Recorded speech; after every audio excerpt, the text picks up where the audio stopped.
Amém. Você pode se assentar, por favor.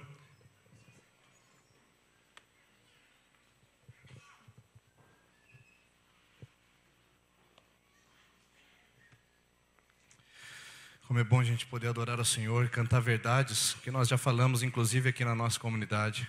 A verdade de ser levantado como um exército, a verdade de ser tomado pelo poder do Espírito Santo.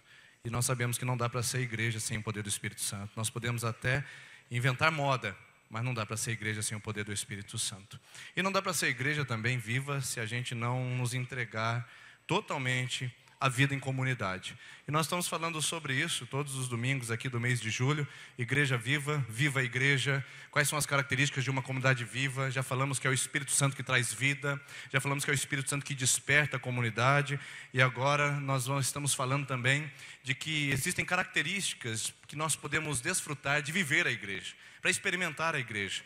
E para isso, essa noite eu convido você a abrir sua Bíblia lá em Lucas capítulo de número 10. Evangelho segundo escreveu Lucas, no capítulo de número 10, onde nós meditaremos na palavra do Senhor, o versículo de número 25. Nós vamos ler 12 versículos. Então, Lucas capítulo 10, versículo 25.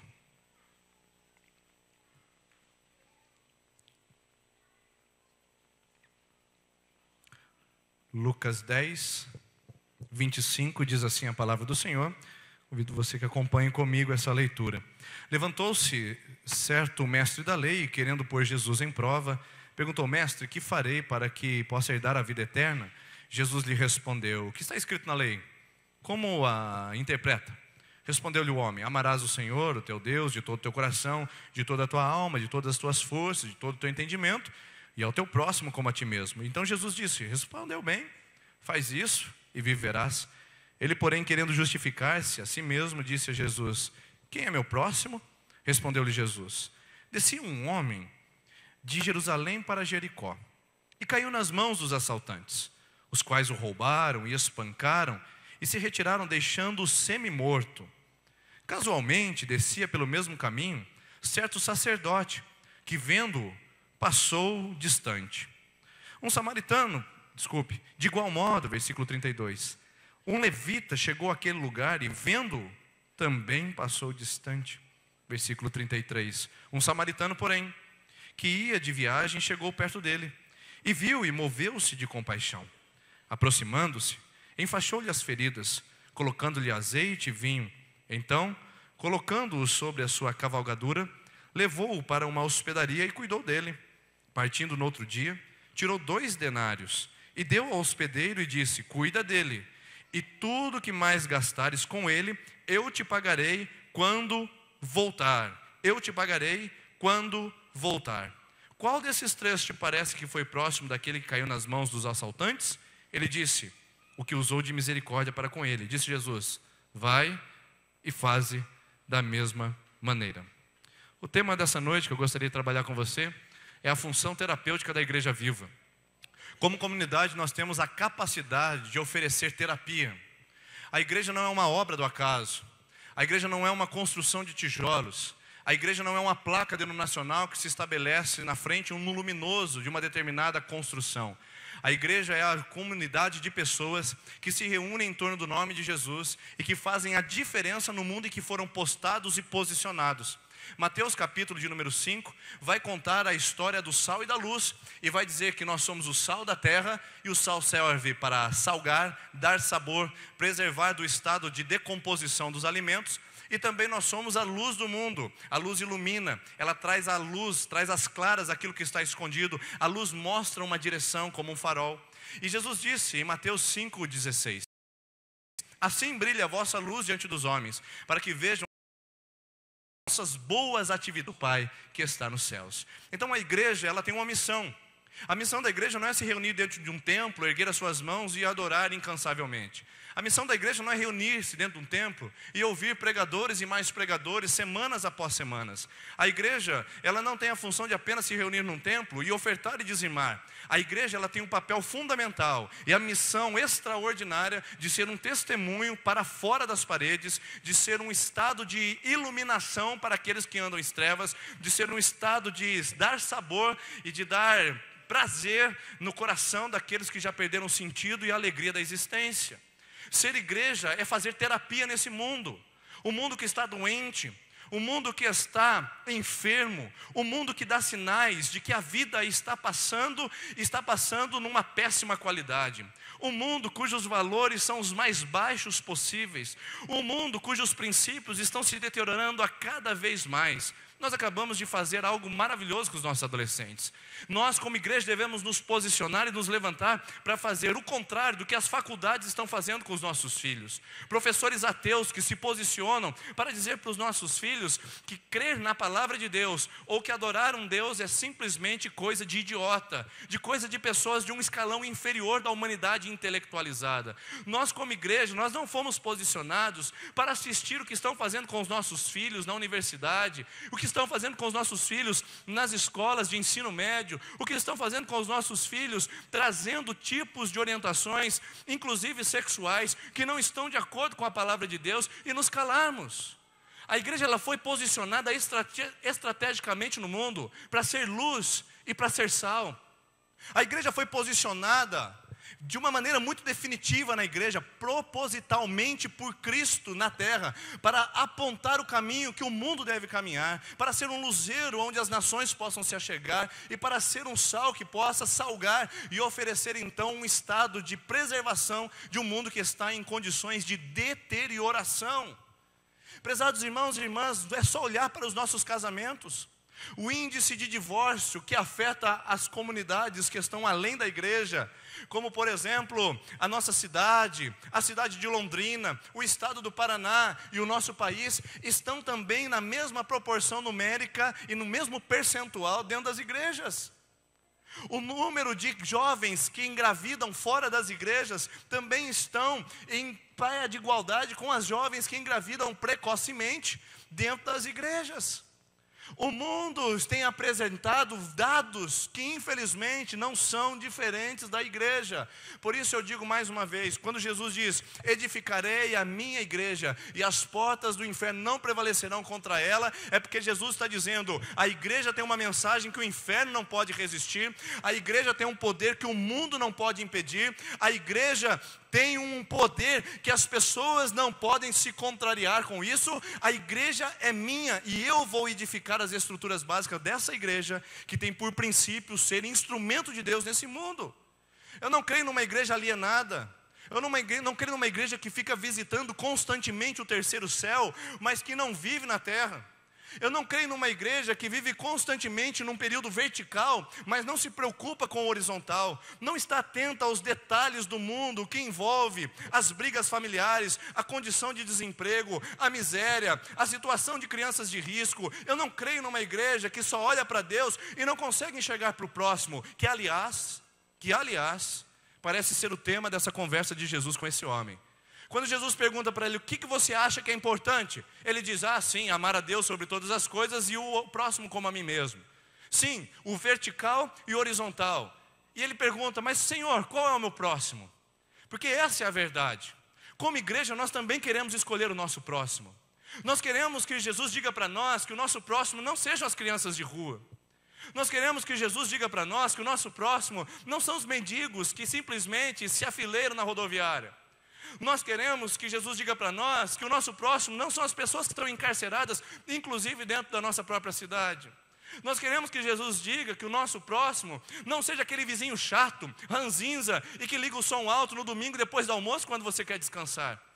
Nós queremos que Jesus diga que o nosso próximo não seja aquele devedor que tem tido um débito com você e você tem ficado nervoso e irado com isso constantemente. Nós também, como aquele homem, queremos selecionar o melhor tipo de próximo. Nós também, como aquele homem, queremos capturar o melhor tipo de pessoa, onde nós possamos nos agradar de estar perto e, portanto, sejam os nossos próximos. O que dá a entender é que esse homem não sabia quem era o seu próximo.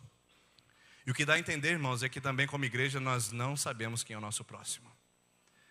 O que dá a entender é que cada vez mais uma massa religiosa se reúne nos templos e abandonam simplesmente a sua atividade de ser sal, de ser luz e de ser terapêutica.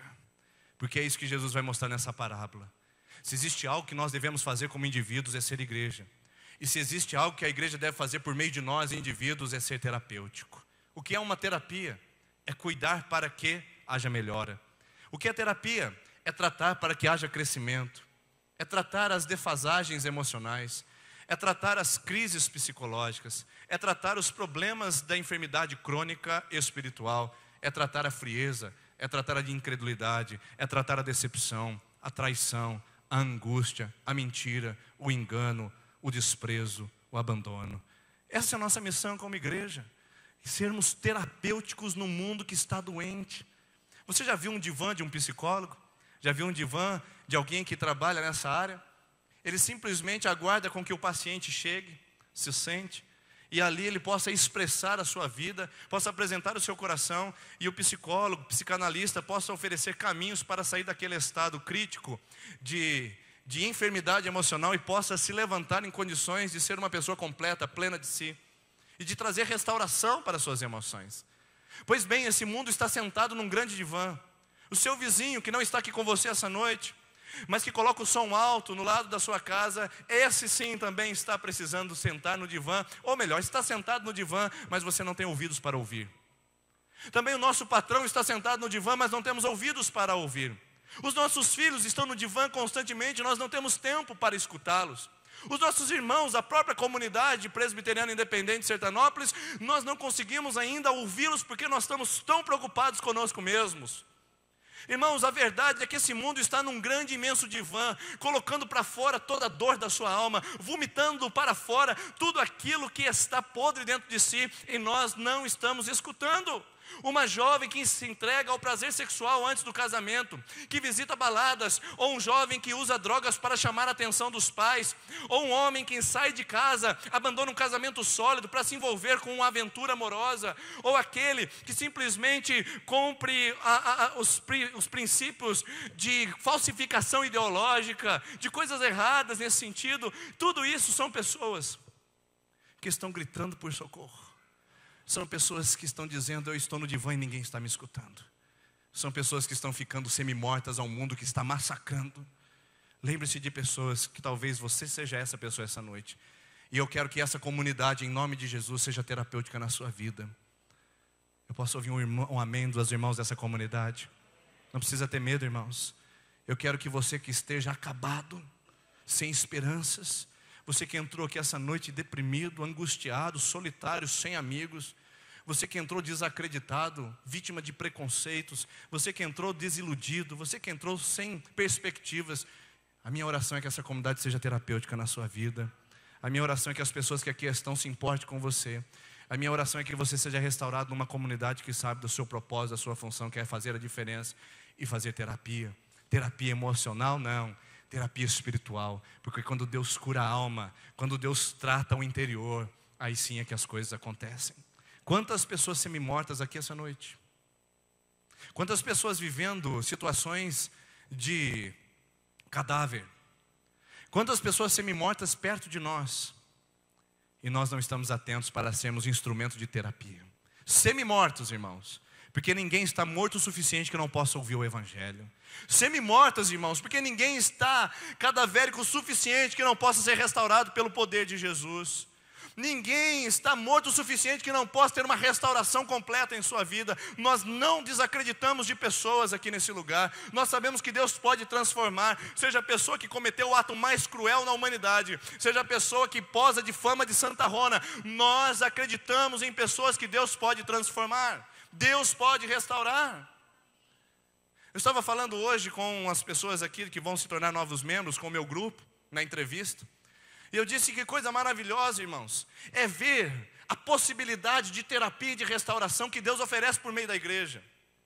Na Festa das Nações do ano passado, um jovem chegou bêbado, drogado, perto da sua família, da sua filha, fazendo bagunça. A sua esposa se envergonhava, sua esposa ficava com o rosto todo vermelho diante daquelas atitudes. Aquilo já não mais alegrava o seu coração. E nessa Festa das Nações do ano passado, esse jovem apresentou tudo o que o mundo faz. O processo de deterioração, o processo de matar, de esmagar, de oprimir, de destruir. E na Festa das Nações esse ano, ele não chegou bêbado, ele chegou são. Não chegou drogado, entrou com a alegria do Espírito Santo. Não veio fazer bagunça, mas montar barracas. Isso prova que nós acreditamos em restauração. É lógico que não está pronto, como nenhum de nós está. Mas o processo inicial de restauração Deus já começou na vida dele e na nossa vida também. É isso, nós não podemos desacreditar que Deus pode transformar. E que Deus pode fazer obras maravilhosas. E realizar milagres por meio de uma igreja que assume a sua função terapêutica. Terapêutica. Porque as pessoas estão doentes na alma. Estão destruídas na alma. E a gente ainda está oferecendo paliativos que não tratam, que não resolvem. Nós damos aqueles comprimidos placebo. Sabe o que é um placebo? É um comprimido que finge ser verdade apenas para atuar no emocional da pessoa. Nós como igreja muitas vezes temos transformado a nossa atividade para com as pessoas em placebo. Está precisando de dinheiro? Está aqui o dinheiro. Está precisando de uma oração? Senhor, abençoe em nome de Jesus. Está precisando de uma visita? Eu vou visitar, mas depois eu não vou voltar mais, tá bom? Está precisando de uma ajuda? Eu ajudo. Mas infelizmente não se compromete em tratar as feridas da alma. As pessoas não estão doentes por fora. Elas não traem por um acaso, não entram numa vida promíscua por um acaso, não se drogam por um acaso, não roubam por um acaso, não mentem por um acaso, não abandonam por um acaso. As pessoas estão doentes na alma. E enquanto nós como igreja não nos levantarmos para colocar o bálsamo, colocar a graça de Jesus, é provável que nada aconteça. Um exemplo disso, suponhamos que tenhamos um lixão aqui no fundo da igreja. Um lixão. E nesse exato momento você está nessa celebração e as moscas começam a passar na sua fronte. E você começa, nossa, pastor, mas está cheio de mosca essa igreja, hein? Está feia a coisa aqui. Daqui a pouco uma baratinha passa embaixo do pé. Meu Deus, as mulheres já começam a subir em cima da cadeira, aquele alvoroço total. E aí, e alguns homens também, tá bom? Também acontece isso, né? E aí começa aquela situação, você olha, pastor, essa igreja está muito fedida, está com mosca, está com barata, precisa fazer alguma coisa para resolver. Eu falo, boa ideia, boa ideia. O que você sugere, pastor? Detetização. Mosquito, mosca e barata é detetização na certa. Beleza, vamos contratar a melhor equipe de detetização de Sertanópolis ou da região e vamos trazer para resolver o nosso problema. Domingo que vem você chega, não tem mosquito, não tem barata. Fala, pastor, melhorou. No outro domingo não tem mosquito nem barata. No terceiro domingo começa de novo, mosquito e barata. Aí você vem e fala para mim, pastor, tem alguma coisa errada, a detetização não resolveu. Por que a detetização não resolveu? Porque o lixo continua lá. O lixo continua ainda nos fundos. Nós não podemos ficar tratando efeitos colaterais quando existem problemas enraizados. Não dá para ficar espantando mosca e barata enquanto existe um lixão. Não dá para a gente ficar tratando com coisas que são simplesmente visíveis, enquanto a gente não estiver identificado com o coração daquela pessoa que sofre, que geme e que não consegue se reerguer do seu estado de miséria espiritual, emocional, financeira, conjugal. Nós estamos cansados, irmãos, como pastores, de tratar efeitos colaterais. Está na hora de, como igreja, a gente preservar a nossa comunidade, preservar as pessoas que estão perto de nós. De que maneira? Removendo o lixo. Eu só conheço um processo de detetização da alma que consegue entrar no mais profundo. É o Espírito Santo. Tito capítulo 3, versículo de número 15, diz assim: Ele nos lavou mediante o lavar regenerador do Espírito. Ele nos salvou mediante o lavar regenerador e transformador do Espírito Santo. Ele lava, Ele transforma, Ele liberta. Jesus Cristo vai na alma e nós temos esse poder de detetizar. Não nós temos o poder, mas nós temos em nossa posse a capacidade de oferecer algo que pode transformar a alma que está fedendo mal da comunidade de pessoas que estão perto de nós. Irmãos, é tempo de sermos terapêuticos. Deixa eu mostrar os personagens dessa história aqui para você rapidamente, para você se situar. Primeiro, o cenário. Uma estrada que desce de Jerusalém para Jericó. Essa estrada era muito utilizada por levitas, sacerdotes e pessoas que iam ao templo. Jericó é uma cidade importante no período de Israel. E essa cidade, ela tinha uma ligação de 25 quilômetros aproximadamente até Jerusalém. Ou seja, ela era a última parada antes de Jerusalém, tendo em vista que toda pessoa naquele tempo que não tinha carro, não tinha trem, eles andavam no máximo 25 quilômetros por dia. Então 25 quilômetros de Jericó, a próxima parada, Jerusalém. Uma via muito comum, muito conhecida, mas também uma via muito perigosa, porque ela tinha pessoas que se aproveitavam dos viajantes que iam carregando muito dinheiro para levar no templo em Jerusalém. É mais ou menos assim, como se você ficasse o ano todo recolhendo o seu dízimo e a sua oferta, e no final do ano você viesse para a igreja para dar seu dízimo e a sua oferta. Muitas pessoas da região sul de Israel recolhiam todos os seus dízimos e ofertas para levar ao templo, e uma vez por ano elas subiam ao templo, e ali, nessa estrada, havia muitos assaltos, mortes, espancamentos e roubos. Mas ali aparece então a figura dos salteadores. Os ladrões que ficavam nos penhascos, em lugares ali que eram escuros e sombrios, e de repente apresentavam-se e diziam: perdeu, Playboy, passa aí o shekel, passa aí o ouro, passa aí a prata, passa aí o carneiro, passa tudo que você tem, nós vamos levar embora. Os salteadores apresentam-se aqui na Bíblia como esses que vão tomar de posse aquilo que era bem do outro. Então nós temos salteadores no nosso mundo atual? Sim. Temos ladrões no nosso mundo atual? Sim, mas não são esses que colocam máscaras apenas e que usam armas de fogo para inibir as suas vítimas. Nós temos ladrões de esperança, nós temos ladrões de alegria, nós temos ladrões de felicidade, nós temos ladrões de paz, nós temos ladrões de realização, nós temos ladrões de sonho, nós temos ladrões de fé, nós temos diversos ladrões que roubam as pessoas diariamente, e talvez você seja uma dessas vítimas para se enfileirar nessa cadeira e dizer: eu também sou um ladrão. Ia tudo bem no meu serviço, quando de repente, uma notícia disse para mim: e agora eu perdi o meu serviço ficou ruim, eu não tenho mais esperança. Ladrão! O ladrão te assaltou essa noite, não com máscara nem com arma de fogo, mas assaltou o seu coração e a sua esperança. Talvez você estava num casamento feliz e de repente, o ladrão roubou e tirou a sua esposa, ou tirou o seu marido, tirou seu filho. Mas nós temos um outro personagem que apresenta-se, o semi-morto. Temos semi-mortos também aqui no nosso cenário atual, além do de Jesus? Sim, muitas pessoas que foram espancadas pela vida, muitas pessoas que foram esbofeteadas, muitas pessoas que foram ultrajadas, humilhadas, destruídas e desamparadas, e estão hoje em estado de UTI. Estão respirando a ajuda de aparelhos. Tantas áreas da vida estão simplesmente sufocadas e sentem como se estivessem semi-mortas. Esse homem ficou não morto, ele ficou com aparência de morto. E por isso eu quero trazer uma palavra para você essa noite, em nome de Jesus, que o Espírito Santo me traz agora. Você tem coisas na sua vida que você hoje classificou como morto. Você diz que não dá mais, que é um cadáver e que você tem que enterrar isso de uma vez por todas. Não sei quem é, mas o Espírito Santo manda me dizer que não está morto, está semi-morto. Tem aparência de morto, mas ainda vive. Tem aparência de que morreu, mas o Senhor é capaz de fazer viver novamente. Por isso não desista. E se você sente que isso é para o seu coração, receba em nome de Jesus. Não está morto, parece, mas não é. A esperança, a esperança. Terceiro, a personagem, o sacerdote. O sacerdote é essa figura emblemática da Bíblia, essa figura importante da Bíblia. Se fala de religião, se fala de sacerdote. O sacerdote oferecia sacrifícios no templo. O sacerdote era o responsável por toda a estrutura religiosa, por toda a organização ritual do templo. E esse sacerdote apresenta-se então nesse texto também, mas não se apresenta para fazer sacrifício, não se apresenta para fazer algo bom, ele se apresenta para passar distante de um homem que estava com aparência de morto. Por que será que ele fez isso? Não somente ele fez isso, mas um outro camarada apareceu, que é o levita. O levita também apareceu. E o levita é esse responsável pelo andamento litúrgico do templo.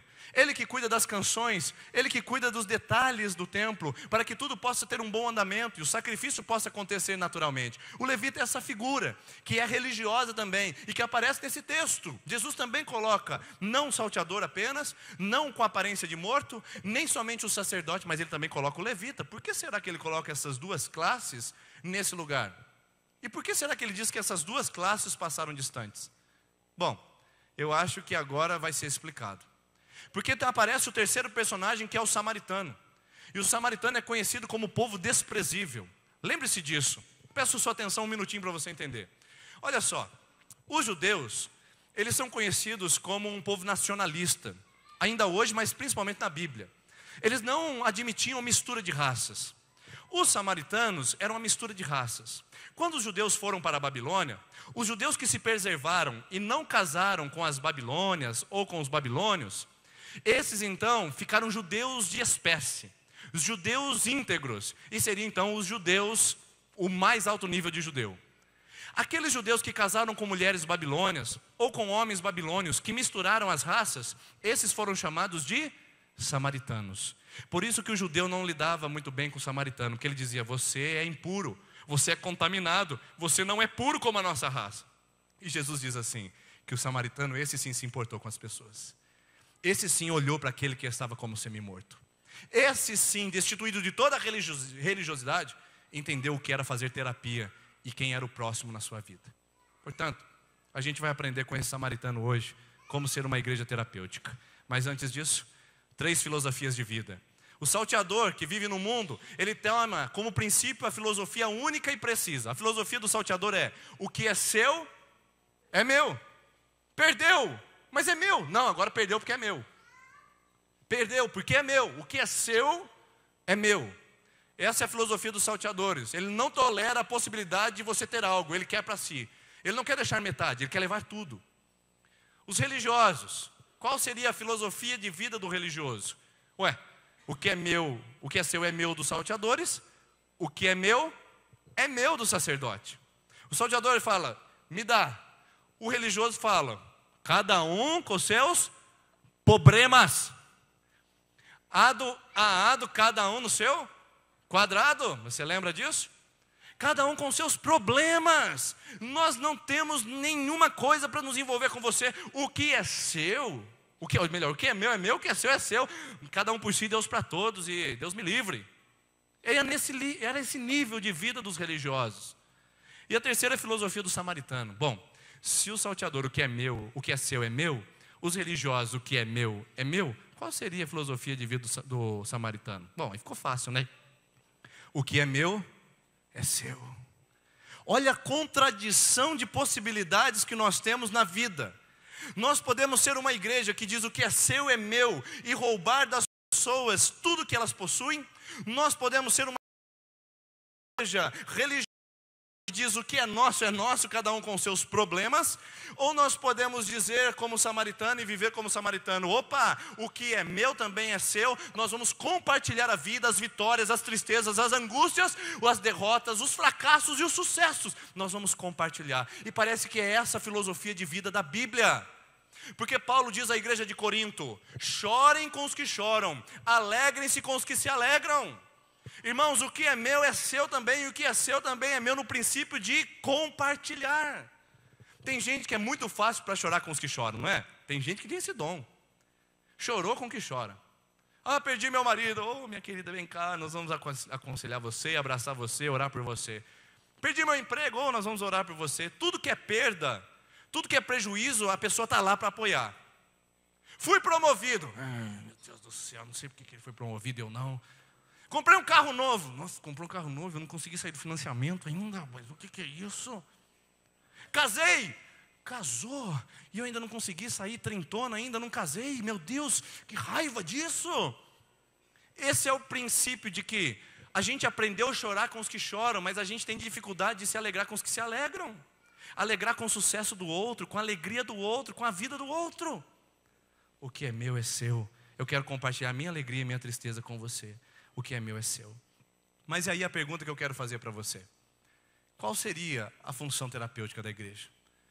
Como nós poderíamos encontrar pessoas que estão nesse estado deplorável de vida e sermos instrumentos de Jesus Cristo para que elas se levantem dessa condição e possam viver novamente e sair da aparência de semi-morto? Eu acredito, irmãos, sinceramente, de que começa com o primeiro passo: passar perto. Passar perto. Talvez você esteja curioso o porquê que Jesus coloca sacerdote e levita passando longe. Olha só a figura. Eles olham o homem semi-morto e dão um passo para longe. Eles não querem passar nem perto. Por que será que eles fazem isso? Porque eles sabiam de um texto das Escrituras, que era a lei da pureza ritual, que dizia assim: quem tocar num cadáver humano ficará impuro durante 7 dias. Aqueles homens estavam preocupados consigo mesmos. Aqueles homens estavam preocupados com o bom andamento da religião. Aqueles homens estavam preocupados com o bom andamento da igreja. Eles estavam bem preocupados com a sua integridade espiritual, ao ponto de desprezar aquele que precisava. Aqueles homens, eles passam de longe, representantes da religião institucionalizada. Aqueles homens, eles não conseguem diagnosticar que aquele homem não está morto, porque só a aparência de estar morto já é o suficiente para eles passarem longe. Irmãos, às vezes só a aparência de alguma coisa já é o suficiente para a gente apontar o dedo. Às vezes só a aparência de uma coisa é o suficiente para a gente levantar uma oração imprecatória, condenatória contra alguma pessoa. Irmãos, nós precisamos aprender a passar perto, porque se passarmos longe, ainda vamos tirar julgamentos precipitados, percepções equivocadas. Tem que passar perto para fazer diagnóstico preciso. Ou você gosta do médico do SUS que se aproxima de você e fala assim: qual é o seu problema? Você diz: pastor, doutor, eu estou com uma dor no rim. Ele nem coloca a mão em você e fala assim: eu vou receitar para você aí um Buscopan na veia. Ele nem coloca a mão. Você fica feliz com o médico assim? E se não for rim? E se for um outro problema do organismo? O médico nem colocou a mão. E você fica totalmente revoltado porque ele fez um diagnóstico sem se aproximar de você. Irmãos, ninguém fica feliz quando alguém faz um diagnóstico de nós sem saber com as lutas que a gente vive. Ninguém fica feliz quando alguém faz uma visão ou tem uma opinião sobre nós sem andar perto e saber o que vivemos. Ninguém fica feliz, irmãos, de ter um diagnóstico preconceituoso sem saber o que nós estamos passando nesse momento. Talvez você entrou sozinha nesse tempo, sem um marido essa noite. Eu quero dizer para você, nesse lugar você será amada, nesse lugar você será querida, nesse lugar você será respeitada. Quer o seu marido venha com você, quer ele fique em casa, porque nós não queremos levantar uma oração condenatória dizendo ela é uma péssima esposa, ela é uma mulher que não tem sabedoria. Nós queremos pedir que Deus conforte seu coração aqui nesse lugar. Nós não queremos passar de longe e fazer diagnósticos imprecisos, porque só pode fazer diagnóstico preciso quem passa perto. Irmãos, está na hora de a gente aprender a passar perto, abandonar a nossa religiosidade, abandonar às vezes a nossa tendência humana, e às vezes não é nem religiosa, é humana mesmo, de se afastar das pessoas, de afastar-se de relacionamentos. Irmãos, está na hora de a gente ficar no vale de ossos secos junto com aqueles que estão sofrendo no vale de ossos secos. Eu acho muito interessante uma palavra de Ezequiel capítulo 47. A palavra de Deus diz assim: e veio o Senhor, Ezequiel dizendo, e me levou e me deixou num vale cheio de ossos secos. Sabe o que Deus fez com Ezequiel? Deixou Ezequiel no meio de um vale cheio de ossos secos. Porque o vale de ossos secos é a oportunidade do Filho do Homem profetizar para que haja vida. Você reclama do trabalho, você reclama da família, você reclama da igreja, você reclama da cidade, você reclama de tudo que está à sua volta. E se eu dissesse para você essa noite que esse é o seu vale de ossos secos, Deus te plantou ali para você profetizar, para que os ossos então venham ter carne, para que de carne venham ter tendões, e de tendões venham se colocar em pé em vida. E se você entender que esse vale de ossos secos que você reclama e que você está vivendo é o lugar onde Deus te posicionou para você levantar uma palavra profética e dizer: viverá, viverá, meus filhos viverão, minha vida viverá, minha cidade viverá. Irmãos, Deus nos posicionou às vezes em vales de ossos secos para que a gente aprenda simplesmente a ser instrumento dele para profetizar nesse lugar e para ver um exército se levantando e reconhecer que nós podemos então cooperar com Deus no princípio da sua palavra e termos uma atitude seguinte. Qual é a atitude seguinte além de passar perto? Aqueles homens passaram longe, porque o que os olhos não veem, o coração não sente. Às vezes é melhor tampar os olhos do que ver a necessidade, porque se a gente ver a necessidade, sabe o que vai acontecer? É natural. Se você ver a necessidade de alguém, se você passar perto, o segundo passo é imediato. O samaritano passou perto e quando ele viu o estado daquele homem, viu que ainda respirava, ele tomou a segunda iniciativa: compaixão. Além, quando a gente passa perto, a gente se sente compelido a ter compaixão, a nos compadecermos dessa pessoa, ou dessa situação, ou dessa ocasião. E eu queria convidar você então a passar perto, a aprender a compadecer. Porque Jesus é o maior exemplo de compaixão que nós podemos ensinar. Porque o que os olhos não veem, o coração não sente, então a gente passa longe. Olha o que Jesus fez. Mateus 9,36. Ao ver as multidões, teve compaixão delas, porque estavam aflitas e desamparadas como ovelhas sem pastor. O termo grego aqui é mais apropriado para misericórdia. Jesus sentiu no coração. O que é misericórdia? Miséria cardia, miséria do coração. Quando Jesus vê a multidão, Olha só, pessoal, Jesus viu, Jesus não estava distante, Jesus estava próximo, Jesus viu a multidão e em seguida ele foi levado ao compadecimento. Queridos irmãos, o que nós precisamos é passar mais perto, para a gente se compadecer mais. Passe mais perto dessa pessoa que está sentada perto de você. Pode ser o seu marido, pode ser a sua esposa. Passe perto da sua casa, pelo amor de Deus. Pode ser o seu filho que está clamando: passe perto de mim, papai. Veja as minhas crises, veja os vídeos que eu tenho assistido na internet, veja como eu tenho seduzido pela história desse mundo. Passe perto de mim, papai. Pode ser que o seu patrão esteja pedindo para você passar perto. Pode ser que nós na igreja estamos pedindo: por favor, irmão, passe perto de nós, nos ajude. Passe por nós, entenda-nos, encontre-nos e compadeça-te de nós. Nós precisamos de você. Nós precisamos de você. Só quem passa perto é levado ao nível de compaixão, porque aprende a sentir como o outro sente. Vê os dores, vê os gemidos, vê o sofrimento, vê o estado de morte e consegue se levantar para isso. E por fim, a última atitude é tratar os ferimentos. É aqui que vem a terapia. O texto diz assim, que aquele samaritano compadeceu-se daquele homem, e quando se chegou aquele homem, ele colocou vinho e óleo. Vinho e óleo. Ele ungiu as feridas daquele homem em vinho. Vinho é para desinfetar. O seu teor alcoólico ajuda no tratamento das feridas para preservar de infecções. O óleo é simplesmente para aliviar a dor. O óleo é terapêutico para tirar a dor. Aquele homem aplica óleo e vinho, duas substâncias que haviam naquela época para o tratamento de feridas. Óleo e vinho hoje também devem ser aplicados pela palavra de Deus. Jesus, ele derramou o seu sangue precioso, que é para nós o vinho.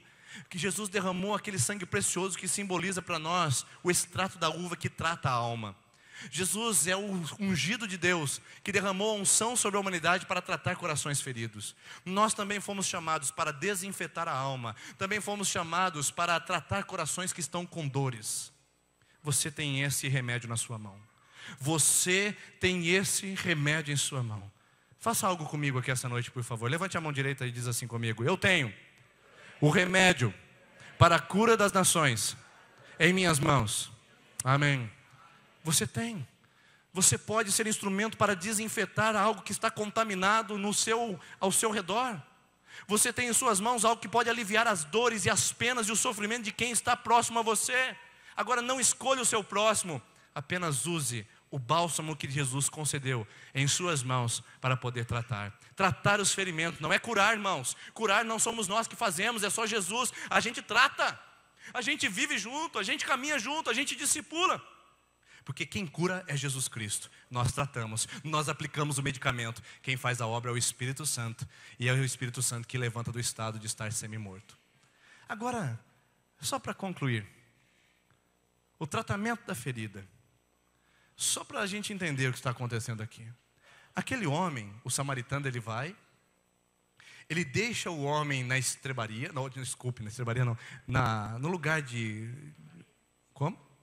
Hospedaria, estrebaria, hóspede, hospedaria, obrigado Cícero. Hospedaria, e deixando ali o homem na hospedaria, ele diz assim, ó, está aqui para hoje e para mais um tempo.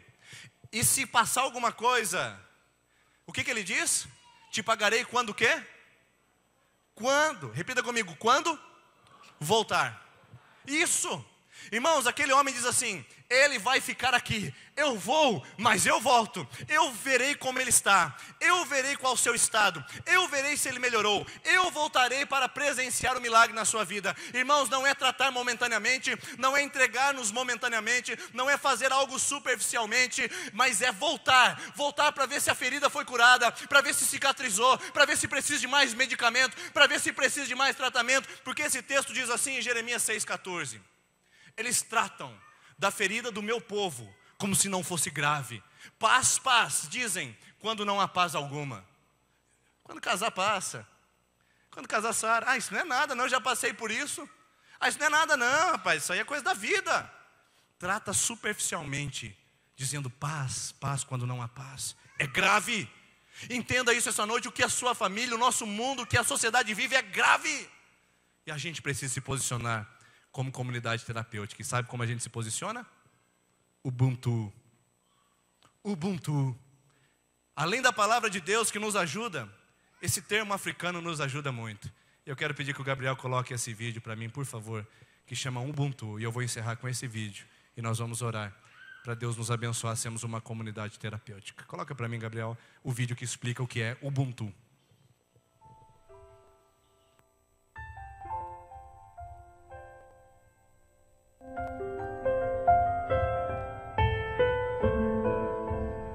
Um antropólogo estava estudando os usos e costumes de uma tribo africana quando, ao final dos trabalhos, propôs uma brincadeira às crianças da região. Colocou um cesto cheio de doces embaixo de uma árvore e propôs uma corrida. E disse, olha, quem chegar primeiro leva o cesto. As crianças se alinharam prontas para correr e quando elas estavam prontas para correr, ele disse já. Todas deram as mãos e correram juntas até a árvore, pegaram o cesto juntas e comemoraram juntas. O antropólogo olhou curioso para aquela situação e uma das crianças olhou de volta para ele e disse, Ubuntu, tio. Como uma de nós poderia ficar feliz se todas as outras iriam ficar tristes? Ubuntu é uma palavra que representa uma filosofia e uma ética antiga africana que significa sou quem sou porque somos todos nós. Uma pessoa com Ubuntu tem consciência de que ela é afetada quando um semelhante seu é afetado. Ela sabe que o mundo não é uma ilha, que ela precisa dos outros para ser ela mesma. Ubuntu fala de respeito básico pelos outros. Ubuntu é compaixão, partilha, empatia. Ubuntu diz que ser humano é ser como os outros e que ser como os outros deve ser tudo. Deus é três. Mesmo sendo um só Deus, consegue ter comunhão plena, como disse Ricardo Barbosa, Deus é uma eterna comunhão de três pessoas divinas. Jesus orou um dia dizendo, Pai, eu oro para que eles sejam um, assim como eu e tu somos um. Esse conceito de unidade, de pluralidade. Ubuntu para todos nós. Não dá para a gente se alegrar quando tantos outros estão chorando. Não dá para a gente chegar primeiro nesse mundo de competitividade quando todos os outros estão atrasados e sofrendo. Não dá para a gente terminar a nossa vida chegando num lugar onde gostaríamos, sabendo que deixamos as pessoas que mais importam para nós para trás. Ubuntu para você, Ubuntu para mim, Ubuntu para a nossa igreja. E que a gente aprenda a ser uma comunidade que passa perto das pessoas. E aí eu convido você a ficar em pé e a gente orar juntos pelo desafio da semana. O desafio da semana é esse nome que Deus trouxe ao seu coração. Pode ser perto ou pode estar longe. O próximo é aquele que precisa de você. Pode estar perto ou pode estar longe. O próximo é aquele que precisa de você. E você sabe que ele precisa de ti. Você sabe exatamente isso. Então eu quero lançar um desafio do Ubuntu para nós essa semana, como igreja viva. A igreja viva. A igreja que vive o que é a comunidade. Eu quero desafiar você a escolher alguém essa semana para passar perto. Você vai passar perto dela. Pode ser bem pertinho, como dentro da sua casa. Ou pode ser longe, morando inclusive no outro país. Mas essa semana você vai escolher alguém. E Deus está trazendo esse nome para você nesse exato momento. Para você passar perto. E fazer com que as dores dela sejam também as suas dores. E que o remédio para você seja o remédio para ela. Ou seja, Jesus Cristo. Feche seus olhos. Senhor, nós estamos aqui diante da sua presença. Nós não podemos chegar antecipado a todo mundo e nos alegrarmos sozinhos. Nós queremos que outros venham junto. Nós queremos que outros venham participar da alegria de ter Jesus. Nós queremos, ó Deus, que outros venham participar da alegria de ser curado, de ser liberto, de ser transformado pelo poder do nome de Jesus. Deus amado, nós pedimos que o Senhor nos ajude a chegar, mas chegar com os outros. Que a gente não deixe as pessoas que estão perto de nós para trás, abandonadas, destituídas. Senhor, no nome de Jesus, que o remédio que foi curador e terapêutico para nós seja passado por meio de relacionamentos, que as pessoas aqui essa noite não sejam diferentes, que a nossa comunidade não seja indiferente, mas que a gente se importe, ó Deus, com aqueles que estão ao nosso lado e que o Senhor tem nos dado a graça e a oportunidade de fazer, ó Deus, a Tua palavra crescer e a Tua cura chegar. Capacita essa igreja para sermos uma comunidade terapêutica, uma igreja viva, que vive a igreja e que experimenta a alegria de ser comunidade, de não ser sozinho, de não ser indivíduo abandonado, desamparado, mas de ser, ó Deus, comunidade do Espírito Santo. Pai, abençoa esse povo que se chama pelo Teu nome e faz nesse lugar se levantar um exército que coloque em pé outros exércitos que estão como semi-mortos, mas que uma palavra será liberada. Senhor, nós liberamos uma palavra profética essa noite em nome de Jesus. Sobre casas, famílias, cônjuges, trabalho, sobre situações emocionais, sobre futuros, sonhos, esperanças, sobre, ó Deus, inquietações. Nós profetizamos que haverá, ó Deus, um exército em pé, pessoas despertas novamente, não com aparência de mortos, mas, ó Deus, vivendo a cura que Jesus ofereceu na cruz para nós. Nós abençoamos o teu povo e nos abençoe no nome de Jesus a nossa oração como comunidade Ubuntu, em nome de Jesus, Pai. Amém. Que o amor de Deus, esse amor que se importou conosco, que a graça de Jesus, essa graça que se importou conosco, que a consolação do Espírito Santo, que está conosco, também seja passada a tantos outros perto de nós, e que nós tenhamos uma semana passando perto de pessoas e sermos uma comunidade terapêutica, em nome de Jesus. Amém. Não saia sem cumprimentar essa pessoa perto de você, desejando para ela Ubuntu, uma boa semana para você.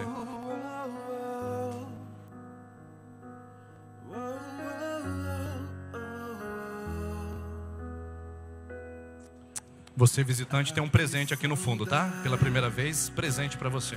Que saudade de ouvir tua voz ao entardecer. Ah, que vontade